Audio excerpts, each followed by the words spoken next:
Kalian bagaimana sih megang proyek perumahan seperti ini saja sampai kecolongan? Kalau kayak gini, bukan cuma pekerja lapangan yang kena imbasnya, tapi juga perusahaan. Teriak Fabian yang langsung meluapkan marahnya karena ada yang korupsi saat menangani proyek perumahan ini. Akibatnya banyak rumah-rumah yang sudah rusak dan ambruk, padahal belum selesai pengerjaannya. Gara-gara masalah ini, Fabian harus mengeluarkan biaya lagi untuk memperbaiki kerusakan, dan belum lagi para pekerja yang terluka saat runtuhnya beberapa bangunan di sini. Setelah melihat langsung ke lokasi proyek, Fabian dan Jonathan diantar oleh pegawainya ke hotel dan beristirahat sebentar sambil menunggu Anya sampai di bandara. "Oke sayang, hati-hati ya," ucap Fabian ketika Anya menelpon mengabarinya akan menaiki pesawat. Sedangkan Miska menelpon Fabian, tapi tidak diangkat. Akhirnya dia hanya mengirimi pesan kalau minta jemput di bandara nanti ketika sampai. Fabian lelah dan terlelap sampai akhirnya terbangun karena gedoran pintu dan suara Jonathan di sana. Ia kemudian melihat jam dinding dan segera bangun.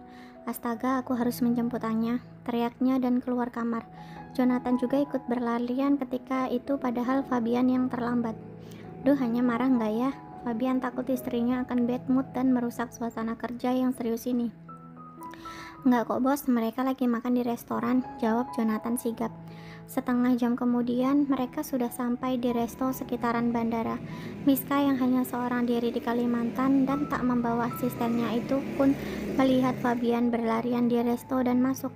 Seketika dia memanggil Fabian, tapi tidak terdengar, dan dia mengikuti Fabian masuk resto. Alangkah terkejutnya Miska, ternyata Fabian menemui istrinya.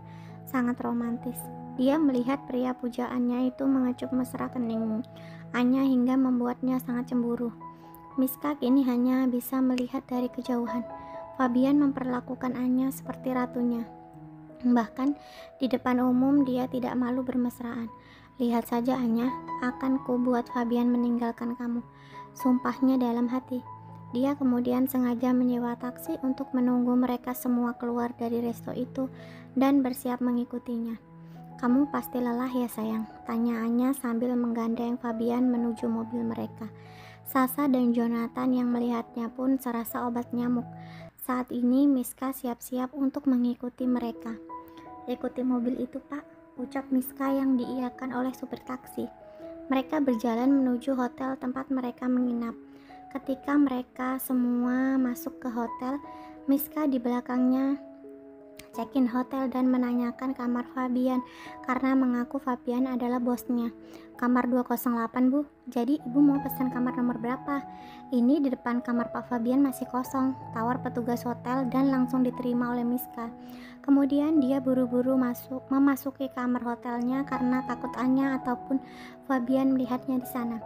Sepertinya dia harus membuat Fabian berdekat-dekatan dengannya saat di Kalimantan dan mengabaikan Anya. Miska membanting pintu kamar hotelnya membuat Anya terkejut ketika membuka pintu kamarnya. "Kenapa sayang?" tanya Fabian yang melihat Anya terkejut. "Itu loh depan kamar kita, sepertinya sedang marah-marah," jawab Anya. Kemudian mereka berdua keluar kamar karena hendak berjalan-jalan berdua. Mereka sengaja meluangkan waktu untuk jalan berdua karena memang sudah lama tidak quality time bersama. "Kamu yakin kita bisa punya anak cepat?" tanya Fabian kepada Anya yang sedang asik memakan mie rebus di sebuah kedai. "Yakin dong, yang penting kamu juga berusaha ya Bi, minum obatnya jangan lupa." "Tapi aku sedang banyak pikiran sekarang. Banyak dana yang harus aku keluarkan pakai uang pribadiku, dan itu tidaklah sedikit." "Masa iya sih ngeluarin dana buat proyek di sini sampai menghabiskan tabunganmu?" "Haha, ya enggak Anya, bukan begitu maksudku. Semua harus diperhitungkan. Kita jangan menyepelekan dana itu karena kita punya banyak tabungan. Tapi kita harus memikirkan juga income yang kita dapat dari bisnis yang sedang kita jalankan, begitu," jawab Fabian sambil menepuk pipi Anya mesra. Ketika kepalanya miring karena menepukkannya, sekilas dia melihat sosok Miska. Tapi ketika dia perhatikan lagi ternyata bukan. "Astaga, aku lupa bawa HP ku satunya," batin Fabian yang baru ingat akan wanita selingkuhannya. Setelah itu dia tidak tenang barang 1 menit pun. Hari pun sudah larut malam.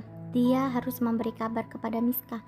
Dia tidak mau kehilangan wanita simpanannya begitu cepat. Karena sudah puas makan dan jalan-jalan, akhirnya mereka kembali ke hotel. Setelah hanya tertidur, Fabian beranjak keluar dari kamar hendak menelpon Miska. Dia terkejut melihat wanita berpakaian sedang duduk dengan rambut acak-acakan di depan kamarnya. Sepertinya sedang mabuk. Bi, panggil wanita yang tak lain adalah Miska itu. Fabian terkejut dan mendekati, kemudian menyibakkan rambut yang menutupi wajahnya. Miska, ngapain kamu di sini? Fabian kemudian membangunkan Miska akan membawanya keluar hotel. Tapi Miska yang sedikit sadar menolaknya. Ini kamarku, aku menginap di sini. Miska menekan password kamarnya dan kemudian masuk diikuti oleh Fabian. Ketika mereka masuk, Miska lantas menjatuhkan dirinya di sofa dan menyalakan dan menyemburkan asapnya ke udara. Fabian sibuk mengambilkan Miska minum. Minum dulu, ucap Fabian sambil menyodorkan air mineral ke arah Miska. Jangan pura-pura peduli denganku, balas Miska getir. Hatinya perih mengingat perlakuan Fabian kepada Anya. Kamu kenapa? Tanya Fabian lembut sambil membelai rambut Miska yang sedikit acak-acakan. Gak apa-apa sih, cuma kecewa aja.